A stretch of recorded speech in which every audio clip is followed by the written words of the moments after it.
just moments, the current U.S. president will debate the former U.S. president as their party's presumptive nominees, a first in American history. We want to welcome our viewers in the United States and around the world to our studios in Atlanta. This is the CNN presidential debate. This debate is being produced by CNN and is coming to you live on CNN, CNN International, CNN.com, CNN Max, and CNN Espanol. This is a pivotal moment between President Joe Biden and former President Donald Trump in their rematch for the nation's highest office. Each will make his case to the American people with just over 4 months until Election Day. Good evening, I'm Dana Bash, anchor of CNN's Inside Politics and co-anchor of State of the Union. I'm Dick Tapper, anchor of CNN's The Lead and co-anchor of State of the Union. Dana and I will co-moderate this evening. Our job is to facilitate a debate between the two candidates tonight. Before we introduce them, we want to share the rules of the debate with the audience at home. Former President Trump will be on the left side of the screen. President Biden will be appearing on the right. A coin toss determines their positions. Each candidate will have 2 minutes to answer a question and 1 minute each for responses and rebuttals. An additional minute for follow-up, clarification, or response is at the moderator's discretion. When it's time for a candidate to speak, his microphone will be turned on and his opponent's microphone will be turned off. Should a candidate interrupt when his microphone is muted, he will be difficult to understand for viewers at home. At the end of the debate, each candidate will get 2 minutes for closing statements. There is no studio audience tonight. Pre-written notes, props, or contact with campaign staff are not permitted during the debate. By accepting our invitation to debate, both candidates and their campaigns agreed to accept these rules. Now, please welcome the 46th President of the United States, Joe Biden. Folks, how are you?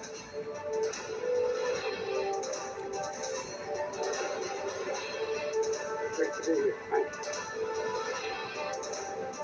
And please welcome the 45th President of the United States, Donald Trump.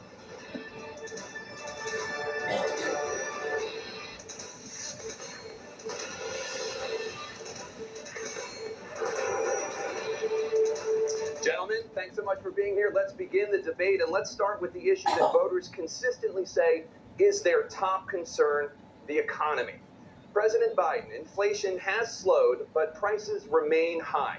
Since you took office, the price of essentials has increased. For example, a basket of groceries that cost $100 then now costs more than $120. And typical home prices have jumped more than 30%. What do you say to voters who feel they are worse off under your presidency than they were under President Trump? We got to take a look at what I was left when I became president, not what Mr. Trump left me. We had an economy that was in free fall. The pandemic was so badly handled. Many people were dying. All he said was, it's not that serious. Just inject a little bleach in your arm. You'll be all right. The economy collapsed. There were no jobs.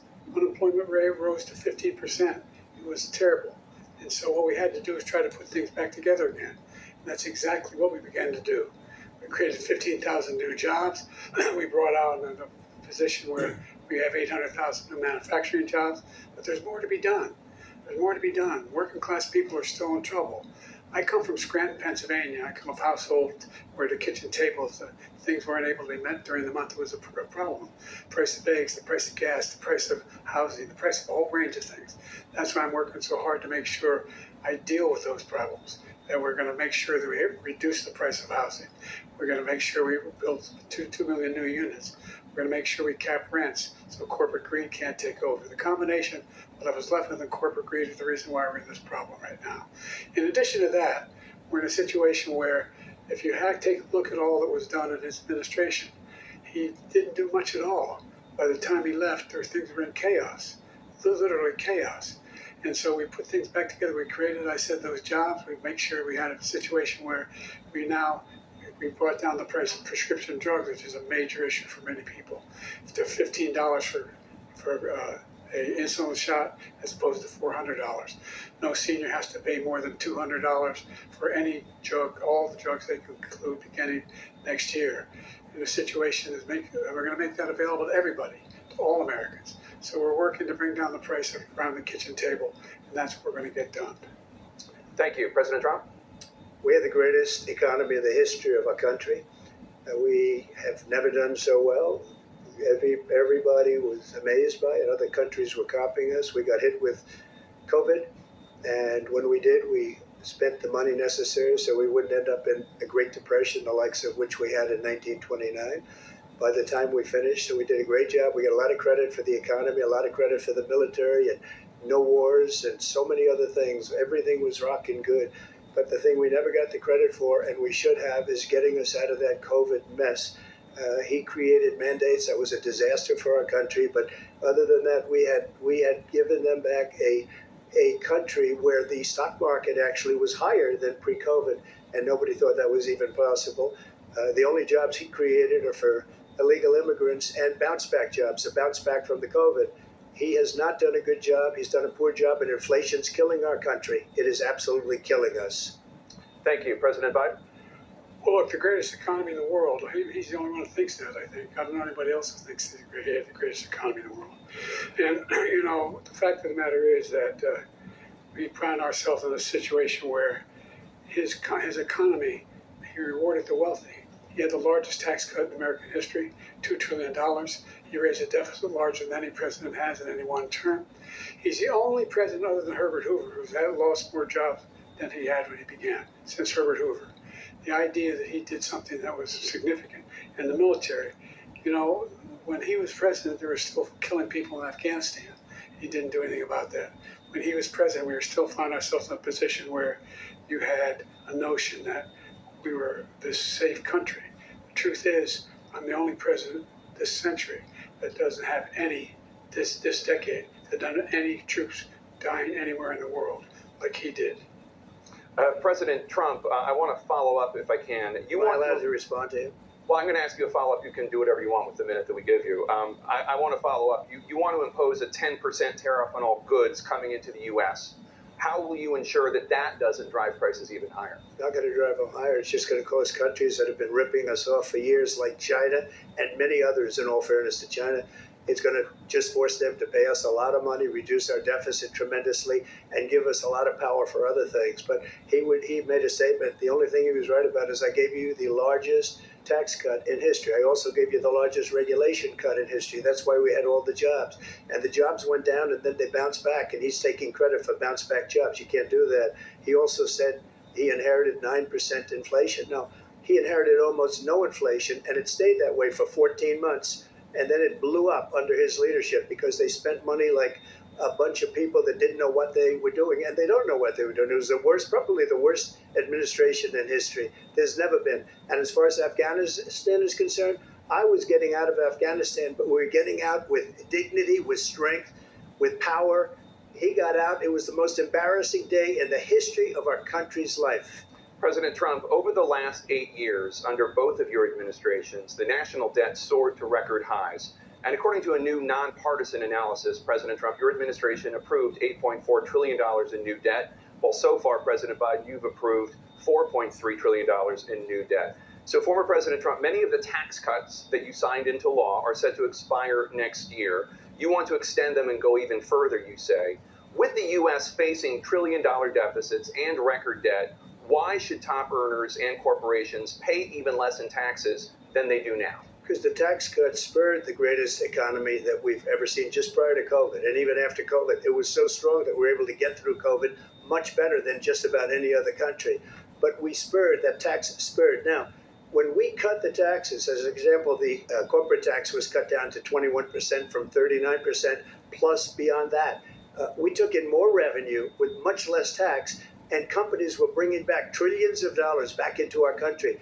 The country was going like never before, and we were ready to start paying down debt. We were ready to start using the liquid gold right under our feet, the oil and gas right under our feet. We were going to have something that nobody else has had. We got hit with COVID. We did a lot to fix it. I gave him an unbelievable situation with all of the therapeutics and all of the things that we came up with.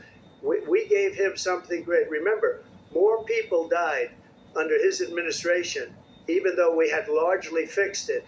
More people died under his administration than our administration, and we were right in the middle of it, something which a lot of people don't like to talk about.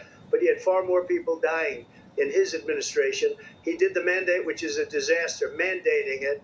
The vaccine went out. He did a mandate on the vaccine, which is the thing that people most objected to about the vaccine. And he did a very poor job, just a very poor job. And I will tell you, not only poor there, but throughout the entire world, we're no longer respected as a country. They don't respect our leadership. They don't respect the United States anymore. We're like a third world nation between weaponization of his election, trying to go after his political opponent, all of the things he's done. We've become like a third world nation, and it's a shame. The damage he's done to our country, and I'd love to ask him, and will, why he allowed millions of people to come in here from prisons, jails, and mental institutions to come into our country and destroy our country. President Trump, we will get to immigration later in this block. President Biden, I want to give you an opportunity to respond to this question about the national debt. He had the largest national debt of any president in a 4-year period, number one. Number two, that $2 trillion tax cut benefited the very wealthy. What I'm going to do is fix the tax system. For example, we have 1,000 trillionaires in America. Billionaires in America. And what's happening? They're in a situation where they, in fact, pay 8.2% in taxes. If they just paid 24%, 25%, either one of those numbers, they'd raise $500 billion, I should say, in a 10-year period. We'd be able to wipe out his debt. We'd be able to help make sure that all those things we need to do, child care, elder care, making sure that we continue to strengthen our healthcare system, making sure that we're able to make every single solitary person eligible for what I've been able to do with the COVID. With dealing with everything we have to do with. Look, if we finally beat Medicare. Thank you, President Biden. President Trump? Well, he's right. He did beat Medicare. He beat it to death, and he's destroying Medicare because all of these people are coming in. They're putting them on Medicare. They're putting them on Social Security. They're going to destroy Social Security. This man is going to single-handedly destroy Social Security. These millions and millions of people coming in, they're trying to put them on Social Security. He will wipe out Social Security. He will wipe out Medicare. So he was right in the way he finished that sentence. And it's a shame. What's happened to our country in the last 4 years is not to be believed. Foreign countries, I'm friends with a lot of people. They cannot believe what happened to the United States of America. We're no longer respected. They don't like us. We give them everything they want, and they think we're stupid. They think we're very stupid people. What we're doing for other countries, and they do nothing for us. What this man has done is absolutely criminal. Thank you, President Trump. Dana? This is the first presidential election since the Supreme Court overturned Roe v. Wade. This morning, the court ruled on yet another abortion case, temporarily allowing emergency abortions to continue in Idaho, despite that state's restrictive ban. Former President Trump, you take credit for the decision to overturn Roe v. Wade, which returned the issue of abortion to the states. Correct. However, the federal government still plays a role in whether or not women have access to abortion pills. They're used in about 2/3 of all abortions. As president, would you block abortion medication? First of all, the Supreme Court just approved the abortion bill, and I agree with their decision to have done that, and I will not block it. And if you look at this whole question that you're asking, complex but not really complex. 51 years ago, you had Roe v. Wade, and everybody wanted to get it back to the states. Everybody, without exception. Democrats, Republicans, liberals, conservatives, everybody wanted it back. Religious leaders. And what I did is I put 3 great Supreme Court justices on the court, and they happened to vote in favor of killing Roe v. Wade and moving it back to the states. This is something that everybody wanted.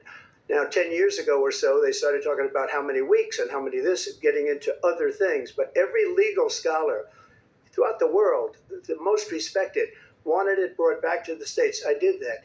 Now the states are working it out. If you look at Ohio, it was a decision that was an end result that was a little bit more liberal than you would have thought. Kansas, I would say the same thing. Texas is different. Florida is different. But they're all making their own decisions right now. And right now, the states control it. That's the vote of the people. Like Ronald Reagan, I believe in the exceptions. I am a person that believes. And frankly, I think it's important to believe in the exceptions. Some people, you have to follow your heart. Some people don't believe in that. But I believe in the exceptions for rape, incest, and the life of the mother. I think it's very important. Some people don't. Follow your heart. But you have to get elected also. And because that has to do with other things. You got to get elected. The problem they have is they're radical because they will take the life of a child in the 8th month, the 9th month, and even after birth. After birth, if you look at the former governor of Virginia, he was willing to do this. He said, we'll put the baby aside and we'll determine what we do with the baby, meaning we'll kill the baby. What happened is we brought it back to the states, and the country is now coming together on this issue. It's been a great thing. Thank you. President Biden? It's been a terrible thing, what you've done. The fact is that the vast majority of constitutional scholars supported Roe when it was decided. Supported Roe. And that's this idea that they're all against it is just ridiculous. And this is the guy who says the state should be able to have it. We're in a state where in 6 weeks, you don't even know whether you're pregnant or not, but you cannot see a doctor and have him decide on what your circumstances are, whether you need help. The idea that states are able to do this is a little like saying we're going to turn civil rights back to the states, let each state have a different rule. Look, there's so many young women who have been, including a young woman who just was murdered, and he went to the funeral. The idea that she was murdered by an immigrant coming in, they talk about that. But here's the deal. There's a lot of young women are being raped by their in-laws, by their spouses, brothers and sisters. It's just ridiculous, and they can do nothing about it. And they try to arrest them when they cross state lines. Thank you. There have been many young women murdered by the same people he allows to come across our border. We have a border that's the most dangerous place anywhere in the world, considered the most dangerous place anywhere in the world. And he opened it up, and these killers are coming into our country, and they are raping and killing women.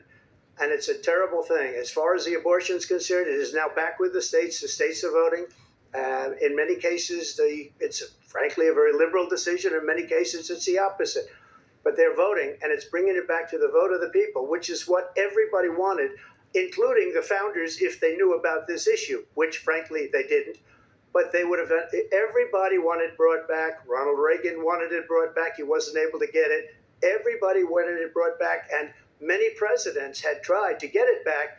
I was the one to do it. And again, this gives it the vote of the people, and that's where they wanted it. Every legal scholar wanted it that way. Staying on the topic of abortion, President Biden, 7 states, I'll let you do that. This is the same topic. 7 states have no legal restrictions on how far into a pregnancy a woman can obtain an abortion. Do you support any legal limits on how late a woman should be able to terminate a pregnancy? I supported Roe v. Wade, which had 3 trimesters.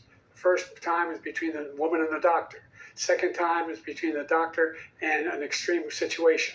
The third time is between the doctor, between the woman and the state. The idea that the politicians, that the founders wanted the politicians to be the ones making decisions about women's health is ridiculous. That's the last. No politician should be making that decision. A doctor should be making those decisions. That's how it should be run. That's what you're going to do. And if I'm elected, I'm going to restore Roe v. Wade. So that means he can take the life of the baby in the 9th month and even after birth, because some states, Democrat run, take it after birth. Again, the former governor of Virginia, put the baby down, then we decide what to do with it. So he's willing to, as we say, rip the baby out of the womb in the 9th month and kill the baby. Nobody wants that to happen, Democrat or Republican. Nobody wants it to happen. That is simply not true. The Roe v. Wade does not provide for that. That's not the circumstance. Only if a woman's life is in danger, she's going to die.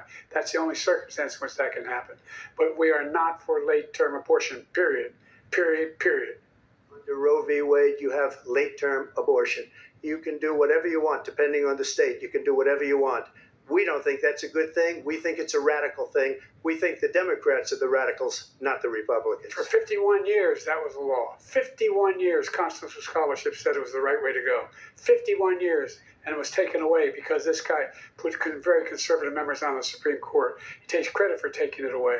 What's he going to do? What's he going to do, in fact, if if the MAGA Republicans, he gets elected, and the MAGA Republicans control the Congress, and they pass a universal ban on abortion, period, across the board at 6 weeks or 7 or 8 or 10 weeks, something very, very conservative. Is he going to sign that bill? I'll veto it. He'll sign it. Thank you.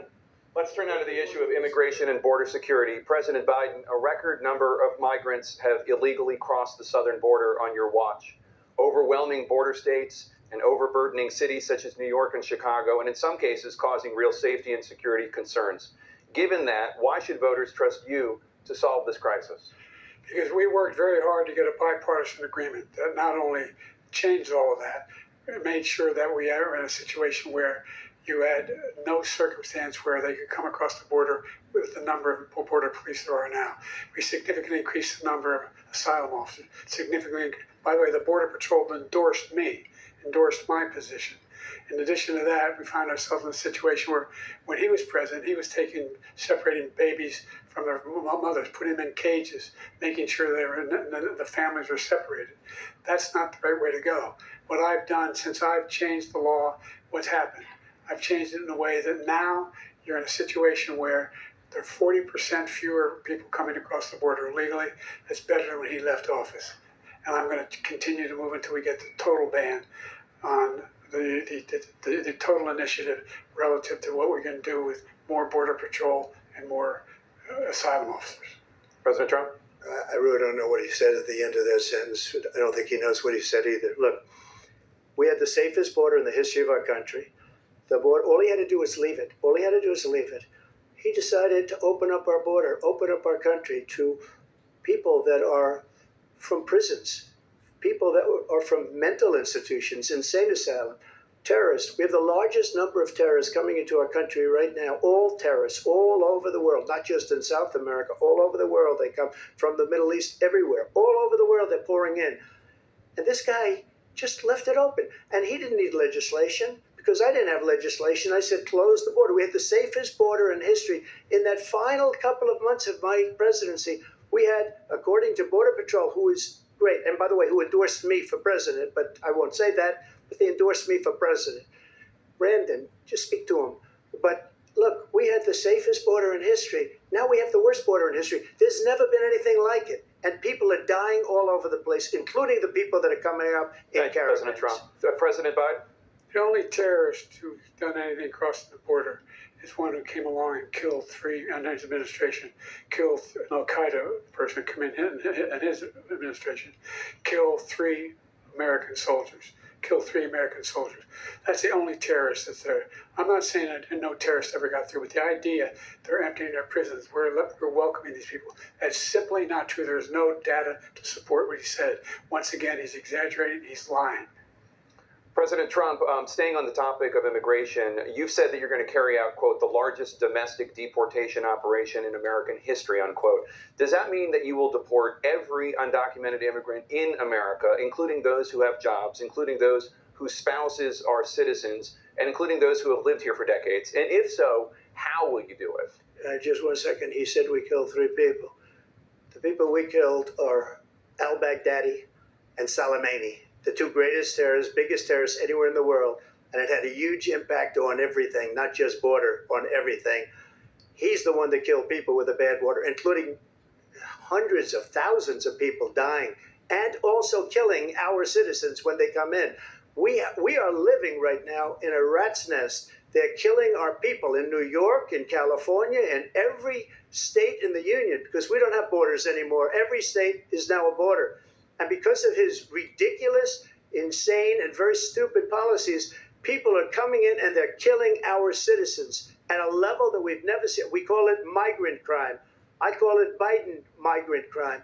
They're killing our citizens at a level that we've never seen before. And you're reading it like these three incredible young girls over the last few days.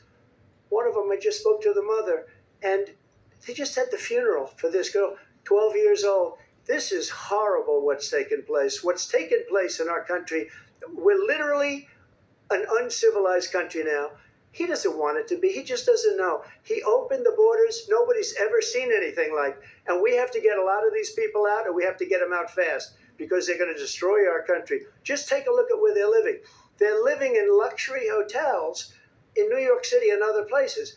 Our veterans are on the street. They're dying because he doesn't care about our veterans. He doesn't care. He doesn't like the military at all. And he doesn't care about our veterans. Nobody been worse. I had the highest approval rating for veterans taking care of the VA. He has the worst. He's gotten rid of all the things that I approved. Choice that I got through Congress, all of the different things I approved, they abandoned. We had by far the highest, and now it's down in less than half because he's done all these great things that we did. And I think he did it just because I approved it, which is crazy. But he has killed so many people at our border by allowing all of these people to come in. And it's a very sad day in America. President Biden, you have the mic. Every single thing he said is a lie. Every single one. For example, veterans are a hell of a lot better off since I passed the PACT Act. 1 million of them now have insurance, and their families have it. Their families have it because what happened, whether it was Agent Orange or burn pits, they're all being covered now. And his group opposed that. We're also in a situation where we have great respect for veterans. My son spent a year in Iraq, living right next to one of those burn pits, came back with stage 4 glioblastoma. I was recently in France for D-Day, and I spoke all about those heroes that died. I went to the World War II cemetery, World War I cemetery he refused to go to. He was standing with his 4-star general, and he told me, he said, I don't want to go in there because they're a bunch of losers and suckers. My son was not a loser, was not a sucker. You're the sucker, you're the loser. President Trump? First of all, that was a made-up quote, suckers and losers. They made it up. It was in a third-rate magazine that's failing, like many of these magazines. He made that up. He put it in commercials. We've notified him. We had 19 people that said I didn't say it. And think of this. Who would say I'm at a cemetery or I'm talking about our veterans? Because nobody's taken better care. I'm so glad this came up, and he brought it up. There's nobody that's taken better care of our soldiers than I have. To think that I would, in front of generals and others, say suckers and losers. We have 19 people that said it was never said by me. It was made up by him, just like Russia was made up, just like the 51 intelligence agents are made up, just like the new thing with the 16 economists are talking. It's the same thing. 51 intelligence agents said that the laptop was Russia disinformation. It wasn't. That came from his son, Hunter. It wasn't Russia disinformation. He made up the suckers and losers, so he should apologize to me right now. The 4-star general standing to your side who was on your staff who said you said it, period. That's number one. And number two, the idea that I have to apologize to you for anything along the line. We've done more for veterans than any president has in American history. And they now are in their family. The only sacred obligation we have as a country is to care for our veterans when they come home and their families and equip them when they go to war. That's what we're doing. That's what the VA is doing now. They're doing more for veterans than ever before in our history. All right, thank you so much. Let's move to the topic of foreign policy. I want to begin with Russia's war against Ukraine, which is now in its 3rd year. Former President Trump, Russian President Vladimir Putin says he'll only end this war if Russia keeps the Ukrainian territory it has already claimed and Ukraine abandons its bid to join NATO. Are Putin's terms acceptable to you? First of all, our veterans and our soldiers can't stand this guy. They can't stand him. They think he's the worst commander-in-chief, if that's what you call him, that we've ever had. They can't stand him. So let's get that straight. And they like me more than just about any of them. And that's based on every single bit of information.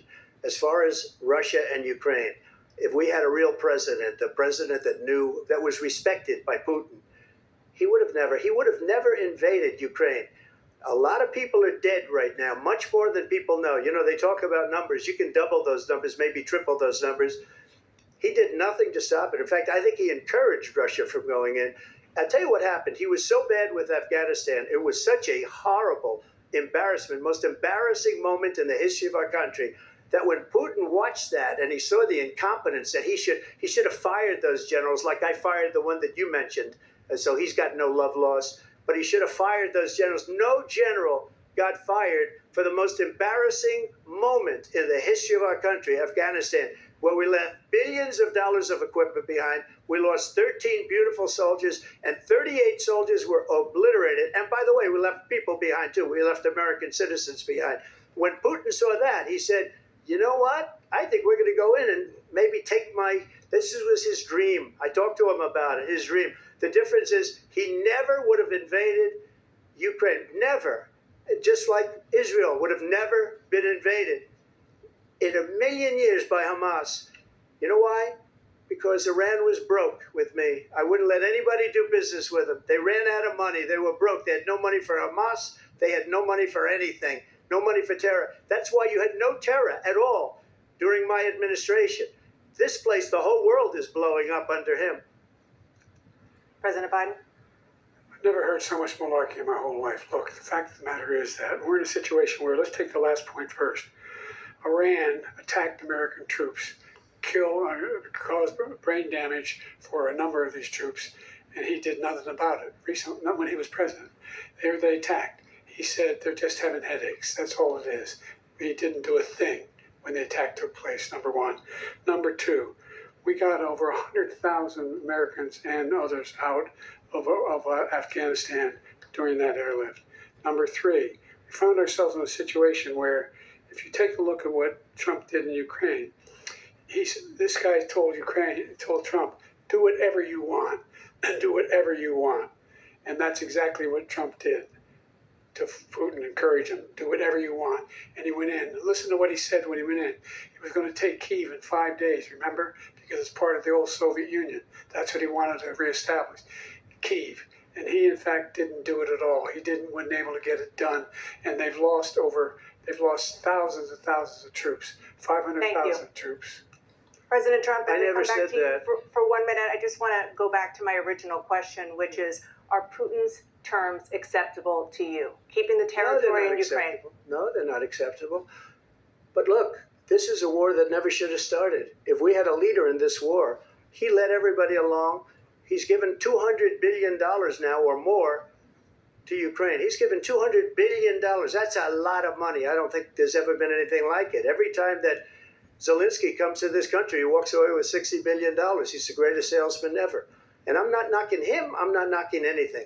I'm only saying the money that we're spending on this war, and we shouldn't be spending, it should have never happened. I will have that war settled between Putin and Zelensky as president-elect before I take office on January 20th. I'll have that war settled. People being killed so needlessly, so stupidly, and I will get it settled, and I'll get it settled fast before I take office. President Biden, you have a minute. The fact is that Putin is a war criminal. He's killed thousands and thousands of people. And he has made one thing clear. He wants to reestablish what was part of the Soviet Empire, not just a piece. He wants all of Ukraine. That's what he wants. And then you think he'll stop there? Do you think he'll stop when if he takes Ukraine? What do you think happens to Poland? What do you think of Belarus? What do you think happens to those NATO countries? And so if you want a war, you ought to find out what he's going to do, because if in fact he does what he says and walks away, by the way, all that money we give Ukraine are from weapons we make here in the United States. We give them the weapons, not the money at this point. And our NATO allies have produced as much funding for Ukraine as we have. That's why we're strong. Thank you. Moving on to the Middle East. In October, Hamas attacked Israel, killing more than 1,000 people and taking hundreds of hostages. Among those held and thought to still be alive are 5 Americans. Israel's response has killed thousands of Palestinians and created a humanitarian crisis in Gaza. President Biden, you've put forward a proposal to resolve this conflict, but so far Hamas has not released the remaining hostages, and Israel is continuing its military offensive in Gaza. So what additional leverage will you use to get Hamas and Israel to end the war? You have 2 minutes. Number one, everyone from the United Nations Security Council straight through to the G7 to the Israelis and Netanyahu himself have endorsed the plan I put forward. Which has 3 stages to it. The first stage is trade the hostages for a ceasefire. Second phase is a ceasefire with additional conditions. The third phase is the end of the war. The only one who wants the war to continue is Hamas, number one. They're the only ones standing out.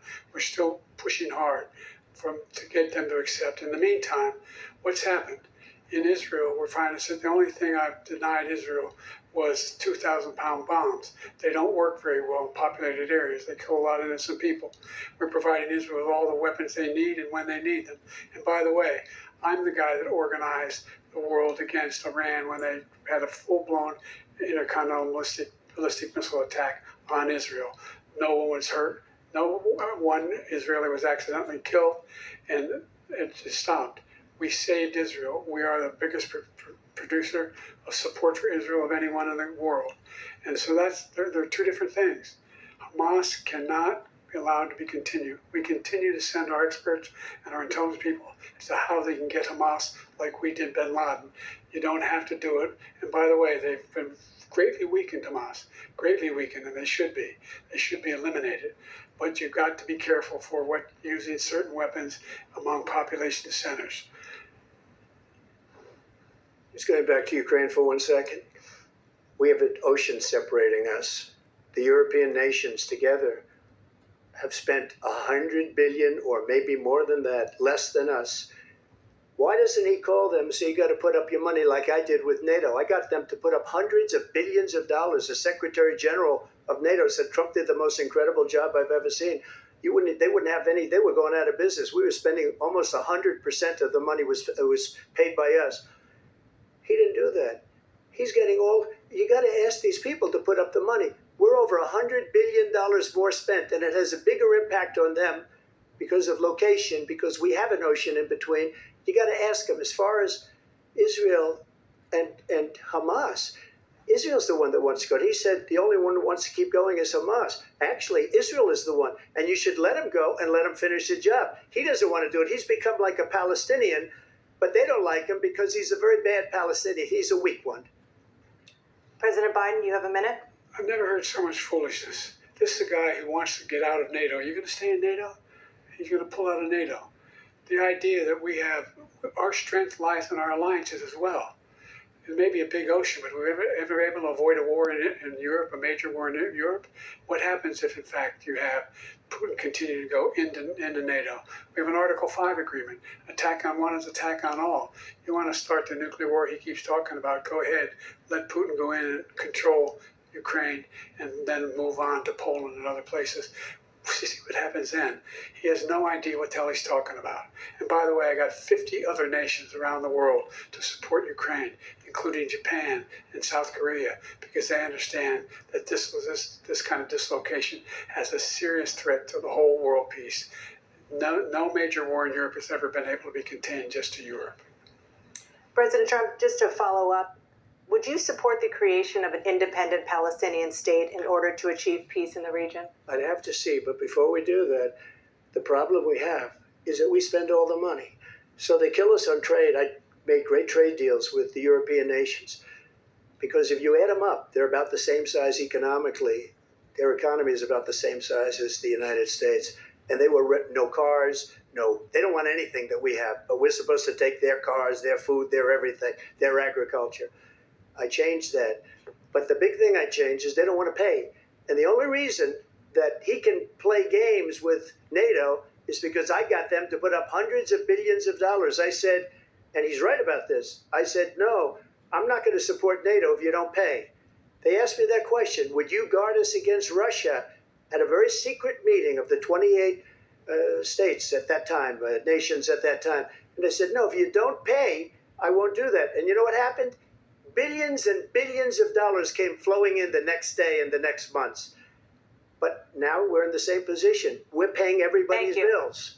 Let's turn to the issue of democracy. Former President Trump, I want to ask you about January 6, 2021. After you rallied your supporters that day, some of them stormed the Capitol to stop the constitutionally mandated counting of electoral votes. As president, you swore an oath to, quote, preserve, protect, and defend, unquote, the Constitution. What do you say to voters who believe that you violated that oath through your actions and inaction on January 6th and worry that you'll do it again? Well, I don't think too many believe that. And let me tell you about January 6th.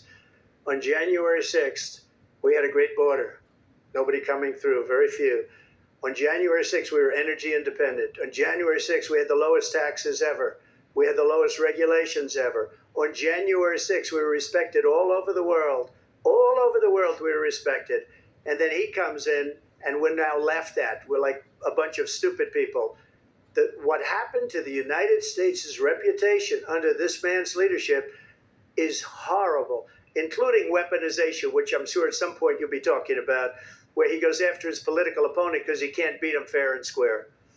You have 80 seconds left. My question was, what do you say to those voters who believe that you violated your constitutional oath through your actions and inaction on January 6, 2021, and worry that you'll do it again? Well, I didn't say that to anybody. I said peacefully and patriotically. And Nancy Pelosi, if you just watched the news from 2 days ago, on tape to her daughter, who's a documentary filmmaker, they say, but she's saying, oh, no, it's my responsibility. I was responsible for this. Because I offered her 10,000 soldiers or National Guard, and she turned them down. And the mayor in writing, by the way, the mayor, in writing, turned it down, the mayor of D.C. They turned it down. I offered 10,000 because I could see, I had virtually nothing to do. They asked me to go make a speech. I could see what was happening. Everybody was saying they're going to be there on January 6th. They're going to be there. And I said, you know what? There's a lot of people coming. You could feel it. You could feel it too, and you could feel it. And I said, they ought to have some National Guard or whatever. And I offered it to her. And she now admits that she turned it down. And it was the same day she was, I don't know, she can't be very happy with her daughter because it made her into a liar. She said, I take full responsibility for January 6th. President Biden? Look, he encouraged those folks who were up on Capitol Hill, number one. I sat in the dining room off the Oval Office. He sat there for 3 hours watching, begging, being begged by his vice president and a number of his colleagues on the Republican side as well to do something, to call for a stop, to end it. Instead, they talked about these people being patriots and great patrons of America. In fact, he says he'll now forgive them for what they've done. They've been convicted. He says he wants to commute their sentences and say that no. But he went to every single court in the nation.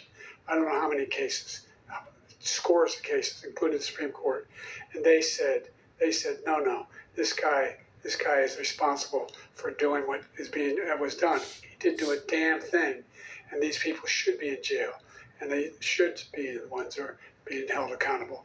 And he wants to let them all out, and now he says if he loses again, such a whiner that he is, that there could be a bloodbath. Thank you, President Biden. President Trump?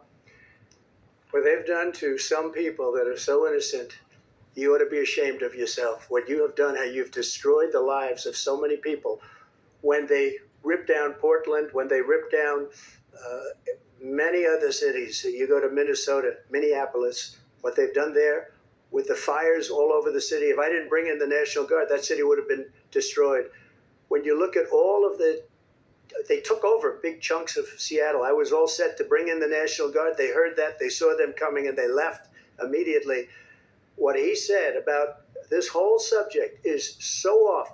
Peacefully patriotic. One other thing, the Unselect Committee, which is basically two horrible Republicans that are all gone now out of office, and Democrats, all Democrats, they destroyed and deleted all of the information they found because they found out we were right. We were right. And they deleted and destroyed all of the information. They should go to jail for that. If a Republican did that, they'd go to jail. Thank you, President Trump. President Biden, I want to give you a minute. The only person on this stage is a convicted felon is the man I'm looking at right now. Here we go. And the fact of the matter is, what he's telling you is simply not true. The fact is that there was no effort on his part to stop what was going on up in Capitol Hill. And all those people, every one of those who were convicted, deserves to be convicted. The idea that they didn't kill somebody, just went in and broke down doors, broke the windows, occupied offices, turned over desks, turned them over statues. The idea that those people are patriots? Come on. When I asked him the first two debates we had, the first time around, I said, will you denounce the Proud Boys? He said, no, I'll tell them to stand by. The idea he's refusing to, will you denounce these guys? Will you denounce the people we're talking about now? Will you denounce the people who attacked that Capitol? What are you going to do? I'm going to give you a minute, President Trump, for a follow-up question I have. After a jury convicted you of 34 felonies last month, you said if reelected, you would, quote, have every right to go after, unquote, your political opponents. You just talked about members of the Select Committee on January 6th going to jail. Your main political opponent is standing on stage with you tonight. Can you clarify exactly what it means about you feeling you have every right to go after your political opponents? Well, I said my retribution is going to be success. We're going to make this country successful again, because right now it's a failing nation. My retribution is going to be success. But when he talks about a convicted felon, his son is a convicted felon at a very high level. His son is convicted, going to be convicted probably numerous other times. Should have been convicted before, but his Justice Department let the statute of limitations lapse on the most important things.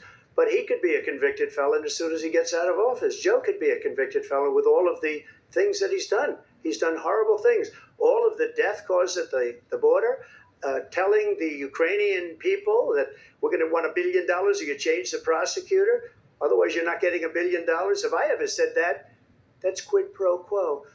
That we're not going to do anything. We're not going to give you $1 billion unless you change your prosecutor having to do with the son. This man is a criminal.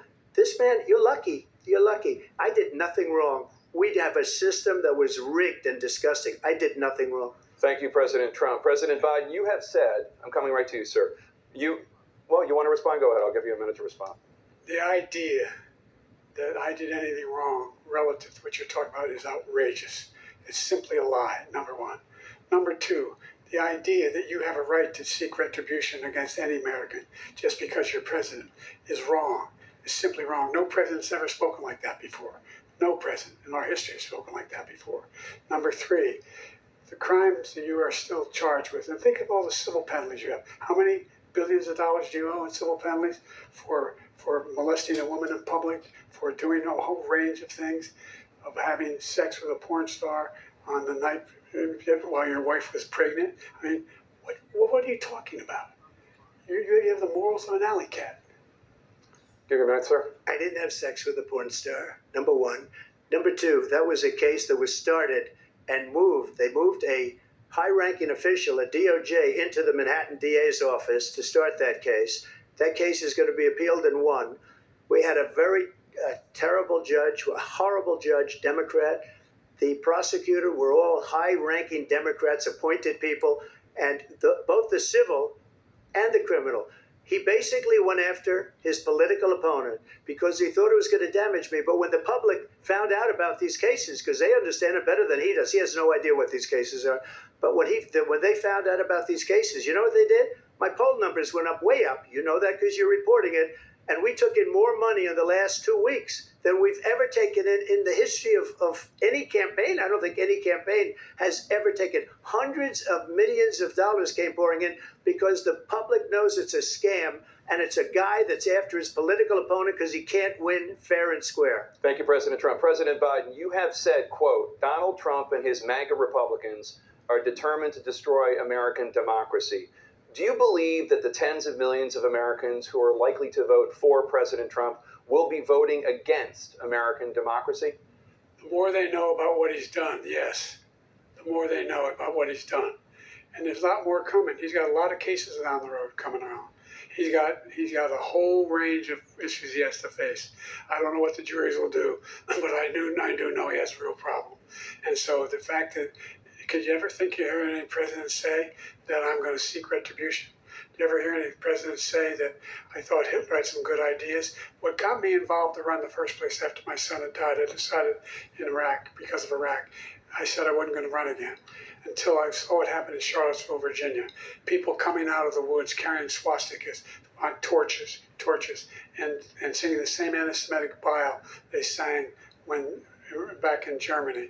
And the young woman got killed. I spoke to the mother, and they asked him, they said, what do you think of those people? The ones who got killed, the one who tried to stop it, and the ones, he said, I think they're fine people on both sides. What American president would ever say Nazis coming out of fields carrying torches, singing the same anti-Semitic bile, carrying swastikas were fine people? And this is a guy who says Hitler's done some good things. I'd like to know what they are. The good things Hitler's done, that's what he said. This guy has no sense of American democracy. President Trump. Jake, both of you know that story has been totally wiped out because when you see the sentence, it said 100% exoneration on this. So he just keeps it going. He says he ran because of Charlottesville. He didn't run because of Charlottesville. He ran because it was his last chance. He's not equipped to be president. You know it, and I know it. It's ridiculous. We have a debate. We're trying to justify his presidency. His presidency is, without question, the worst president, the worst presidency in the history of our country. We shouldn't be having a debate about it. There's nothing to debate. He made up the Charlottesville story, and you'll see it's debunked all over the place. Every anchor every reasonable anchor has debunked it. And just the other day it came out where it was fully debunked. It's a nonsense story. He knows that, and he didn't run because of Charlottesville. He used that as an excuse to run. President Biden? And debunk. It happened. All you have to do is listen to what was said at the time. And the idea that somehow that's the only reason I ran. I ran because I was worried a guy like this guy could get elected. If he thought they were good people coming out of that forest, carrying those woods, carrying those torches, then he didn't deserve to be president. Didn't deserve to be president at all. And the idea that he's talking about all this being fabricated, we saw with our own eyes. We saw what happened on January 6th. We saw the people breaking through the windows. We saw people occupying his own vice president. Look, there's a reason why 40 of his 44 top cabinet officers refused to endorse him this time. His vice president hasn't endorsed him this time. So why? Why? They know him well. They serve with him. Why are they not endorsing him? Thank you, President Biden. We're going to be right back with more from the CNN presidential debate.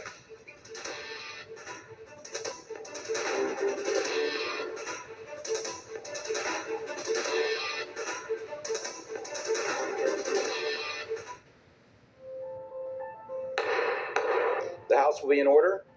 This year, C-SPAN celebrates 45 years of covering Congress like no other. Since 1979, we've been your primary source for Capitol Hill, providing balanced, unfiltered coverage of government, taking you to where the policy is debated and decided, all with the support of America's cable companies.